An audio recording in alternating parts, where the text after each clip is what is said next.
فرش التراب يضمني وهو غطاء. وہ صبر ہے اللہ کی راہ میں صبر، اللہ کی راہ کی جد و جہد کرتے ہوئے اگر فقر و فاقہ کی کیفیت ہو جائے، جیسے پورا بنی ہاشم کا قبیلہ جو ہے وہ 3 سال تک نظر بند رہا ہے شعب بنی ہاشم کے اندر، اور گھاٹی کے دونوں طرف پہرا تھا کہ کوئی خوراک اندر نہ جانے پائے. ایسا وقت بھی آیا ہے کہ بنو ہاشم کے چھوٹے چھوٹے پھول ایسے بچے بلک رہے ہیں بھوک سے، اور اس کے سوا کچھ نہیں کہ سوکھے چمڑے ابال کر اس کا پانی ان کے حلق میں ٹپکا دیا جائے. یہ اللہ کی راہ میں صبر ہے. غزوہ احزاب میں جو ہوا ہے، پیٹوں پر پتھر باندھے گئے اور حضور نے اپنے شکم مبارک پر 2 پتھر باندھے. غزوہ تبوک میں جو ہوا ہے کہ 3 مجاہدوں کا ایک دن کا راشن 1 کھجور، پہلے ایک نے اپنے منہ میں رکھ کر کچھ دیر چوسی، پھر دوسرے کو دے دی، اس نے چوسی، پھر تیسرے کو دی. تو اس لیے والصابرین، اور یہ میں عرض کر چکا ہوں، یہ مفعول کی حیثیت سے کیوں آیا؟ خاص طور پر ایمفیسائز کرنے کے لیے. صابرون نہیں آیا، والصابرین، اخص بذکر الصابرین. اور اصل میں نیکی جو ہے اس کا معیار تو وہ ہے حق کے لیے بھوک سہو، تکلیفیں سہو، اور حق کے لیے میدان جنگ میں آ کر صابر رہو، ثابت قدم رہو. اس کا کیا مطلب ہے؟ یہاں بیسیکلی ڈفرینشیٹ ہو گیا ہے ایک خانقاہی تصور نیکی کا، ذکروں کے ذریعے، مراقبوں کے ذریعے اپنے آپ کو مانجے جاؤ، مانجے جاؤ، مانجے جاؤ. پھر وہ جو جن کو مانج دیا گیا ہے وہ دوسروں کو مانجھیں مانجھیں مانجھیں. مانجنا ہی چلا ہے، آگے نہیں. میدان میں آ کر باطل کو چیلنج کرنا یہ نہیں ہے ہی نہیں. اور شیطان خوش ہوتا ہنستا ہے کہ چائے لگا مست رکھو ذکر و فکر صبح گاہی میں اسے، اور پختہ تر کر دو مزاج خانقاہی میں اسے، تاکہ اصل جو ہے میدان وہ میرے لیے کھلا چھوڑ کر لگے رہے. نہیں، اصل کرائیٹیرین آپ کی صداقت کا، آپ کی نیکی کا تواصوا بالحق وتواصوا بالصبر.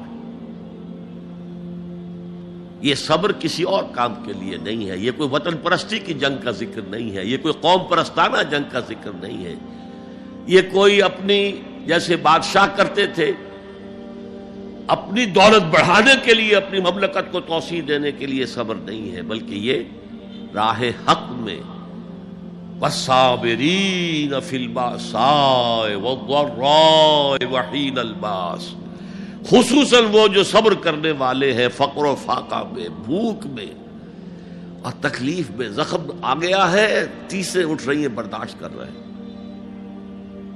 آدمی کانپ جاتا ہے. معاذ اور معوذ جو 2 نوجوان تھے جن کو حضور نے تو کہا تھا تم ابھی کم عمر کے ہو، تم جاؤ واپس چلے جاؤ، لیکن ان میں سے جو بڑا تھا اس نے کچھ کہا حضور سے تو حضور نے مان لیا، چلو ٹھیک ہے تم آ جاؤ. چھوٹے نے کہا حضور میں اسے پچھاڑ سکتا ہوں. آپ نے کشتی کرائی، اس نے پچھاڑ دیا. اچھا بھائی آ جاؤ، تم بھی آ جاؤ. انہی میں سے ایک کا ہے، میں بھول رہا ہوں ان کا نام، ان کے ایک شانے کے اوپر تلوار کا وار پڑا، پورا شانہ کٹ گیا، کوئی ایک تسمہ، کوئی ایک ٹینڈن لگا رہ گیا کسی. اب وہ ہاتھ جو ہے وہ لٹک رہا ہے، وہ دوسری ہاتھ سے تلوار چلا رہے ہیں لیکن یہ رکاوٹ ڈال رہا ہے. انہوں نے اپنے ہاتھ کو اپنے پاؤں کے نیچے رکھا، زور سے جھٹکا دیا اور اس بازو کا علیحدہ کر کے پھینک دیا. اور میں سچ کہتا ہوں انہیں کوئی درد محسوس نہیں ہوا ہوگا. وہ جذبہ جو ہوتا ہے وہ انسان سے سب کچھ کرا دیتا. ایک بات آپ سے کہوں، آپ کچھ چونک جائیں گے. حضور نے کبھی زکات دی؟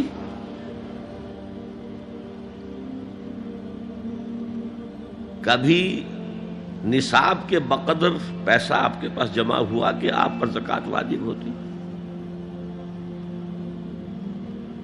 ایسی عجیب بات ہے. ارکان دین میں سے ایک رکن سرے سے غائب. کبھی آپ نے مال رکھا ہی نہیں. حضور کا اسوہ ہم جانتے ہیں، مسواک کر لی ہے، پائچے جو ہے ٹخنے سے اوپر کر لیے ہیں، یہ اسوہ ہے. ہاں ہے، یہ بھی ہے، ٹھیک ہے، سنت ہے. اسوہ تو یہ ہے. اور صرف آپ کا نہیں، جنہیں ہم کہتے فقراء صحابہ، ابو ہریرہ، ابو ذر،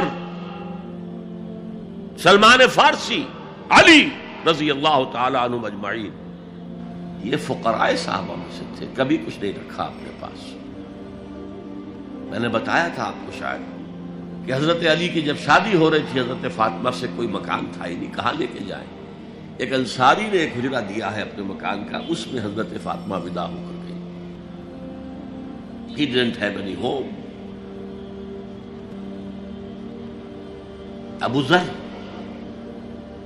وہ تو دوسری انتہا کو چلے گئے تھے. قانون یہی ہے، حلال سے کماؤ، اگر ایک حد سے آگے بڑھ جائے تو زکات دے دو، باقی تمہارے اختیار میں ہے. دینا چاہو دو، نہ دینا چاہو رکھو اپنے پاس. قانون اس سے زیادہ آپ کو پابند نہیں کرے گا. کبھی بھی آپ نے جبر نہیں کیا، ایمرجنسی میں بھی جبر نہیں کیا. ایک واقعہ آتا ہے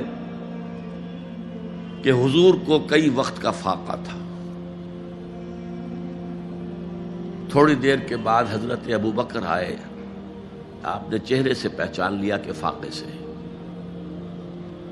پھر حضرت عمر آئے، پہچان لیا کہ فاقے سے. شاید حضور خود اپنے لیے نہ اٹھتے نہ جاتے، اپنے دونوں ساتھیوں کو لے کر ایک انصاری کے باغ میں پہنچ گئے. انصاری کی عید ہو گئی. فوراً لا کر اس نے کچھ کھجوریں، کچھ انگوروں کے گوشے رکھے. اس کے بعد وہ دوڑا چھری لے کر کسی جانور کو ذبح کرنے کے لیے. یہ ساری تفصیلیں میں کیا بتا رہا ہوں. مال یہ نہیں تھا کہ مدینے میں سبھی فاقے سے تھے، موجود تھے جن کے پاس مال تھا، لیکن جبراً آپ نے کسی سے کچھ نہیں لیا. جب وہ چھری لے کر چلا، فرمایا دیکھنا کسی دودھ والے جانور کو نہ ذبح کرنا. بہرحال کچھ دیر کے بعد وہ گوشت پکا کر لایا، روٹیاں رکھی. اس کے بعد حضور نے ایک روٹی پر چند بوٹیاں رکھ کر کہا یہ عائشہ کو دے آؤ، اسے بھی کئی وقت کا فاقہ ہے. اور پھر حضرت عمر کی طرف رخ کر کے کہا عمر یہ ہیں وہ نعمتیں جس کا حساب دینا پڑے گا اللہ کے ہاں.